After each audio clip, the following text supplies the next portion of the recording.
मराठी साहित्यिकांनी काही भूमिका घेतल्या. त्यात आचार्य अत्रे आघाडीवर होते, कलावंत म्हणाल शाहीर साबळे होते, अमर शेख होते,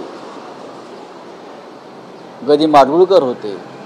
यांनी भूमिका घेतल्या महाराष्ट्राच्या हिताच्या.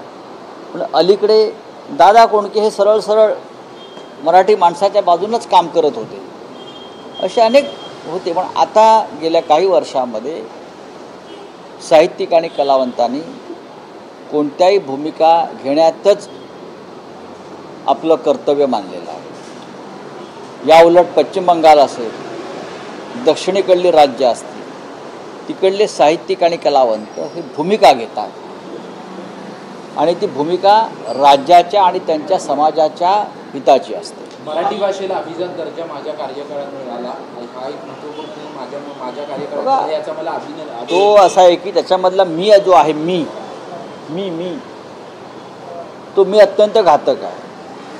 लोकसभा निवडणुकीत भाजपचा पराभव झाल्यावर विधानसभा निवडणुकीच्या आधी महिनाभर मराठी भाषेला अभिजात भाषेचा दर्जा नक्कीच दिला.